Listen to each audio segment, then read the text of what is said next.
ñu dellusiwaat sa surtout affaire loi terrorisme parce que yéen est-ce que itam ni ngeen di waxee terrorisme bu yàggee du ngeen tiital yéen seen jëmmi bopp les Sénégalais. loolu parce que même quand j'entends un ex-ministre des Affaires étrangères du Sénégal dire que aujourd'hui am na ay terroristes yoo xam ne seen xalaat yëpp mooy détruire barabu Sëñ Touba barabu Seydina Limamou est-ce que loolu c'est responsable aussi en tant que ngeen yor pouvoir ba pare di wax loolu les Sénégalais. gis nga bañ communication bu mel noonu moo tax ñu bari xamuñu li xew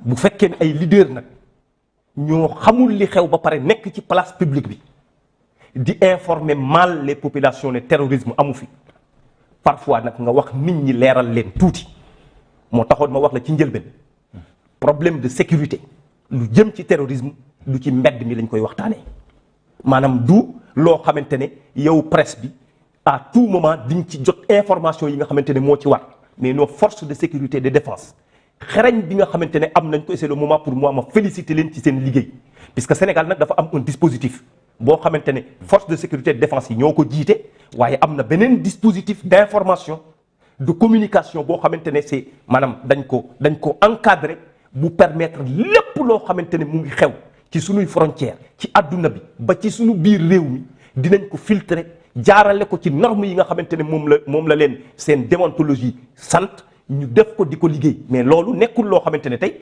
waaye dañ ciy def ay émissions yu dul jeex des forces de sécurité ñëw ci plateau yi naan leen terroriste kii terroriste la terrorisme bii def nañ ko nangam déjoué nañ bii terrorisme déjoué nañ non ça ne se fait pas comme ça. parce que dañu gis ngeen jàpp fi ay ndaw ñi nga xamante ne jàpp fi imam jiiñ leen terrorisme def wax ne ay terroriste lañ ñu dem ba jëmi jamono ñu libéré leen ne way defuñu dara branché. loolu est-ce que loolu tamit. loolu gis maanaam loolu mooy li nga xamante ne moom moo feeñ.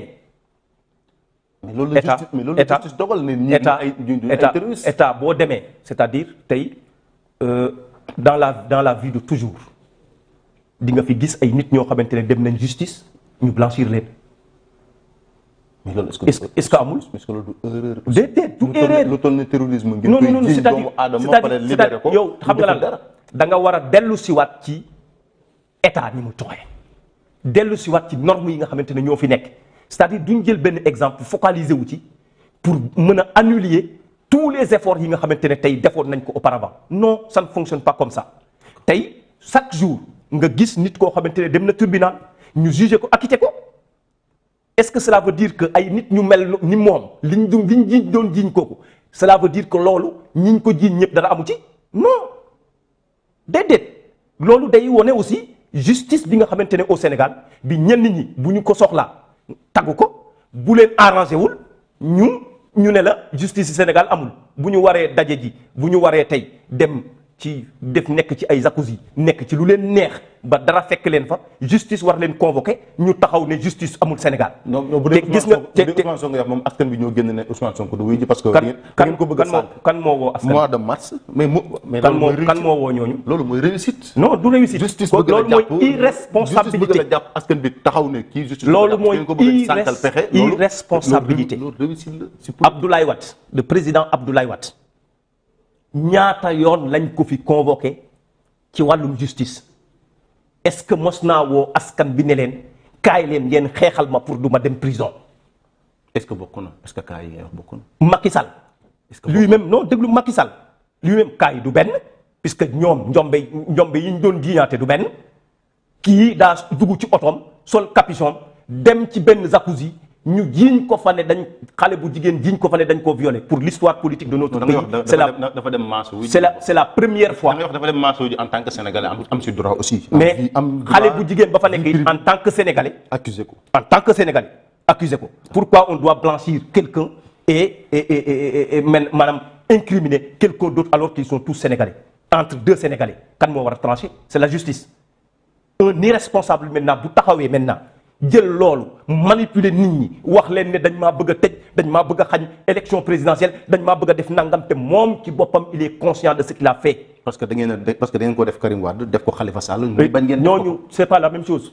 ñooñu kenn dañoo seetaan ngeen éliminer Khalifa éliminer Karim ñuy bañ moom waa Karim bañ ngeen éliminer ko. comparaison bi laay bañ nit ñi dugal ko ci xeli sénégalais yi c'est pas la même chose ce sont des Khalifa Sall opposants politiques. mam bi mu nekkee opposant politique man ak yow ay citoyens sénégalais lañ bu ñu amoon jafe-jafe yi ñuy am du doon benn kon buñ ñu comparé man ak yow jafe-jafe yi ñee amoon jafe-jafe la boo xamante ne dem nañu wuyu ji justice layoo kook waa justice woowuñu kenn ne ko kaay nga taxaw ci mbedd mi ñu rey la pour du ma dem kii nag sénégalais yépp doon témoin moom ci boppam mu dugg ci oto bi nga xamante ne sax assemblée nationale moo ko jox nga xam ne assemblée nationale la war a dox nga jël ko dugg dem fu la neex ñu jiiñ la fa loo xamante ne kenn xamut nan la demee léegi nga ne président Macky Sall moo ko def ça c'est une irresponsabilité. parce que dafa am ñu bokk APR ñu si impliqué wu.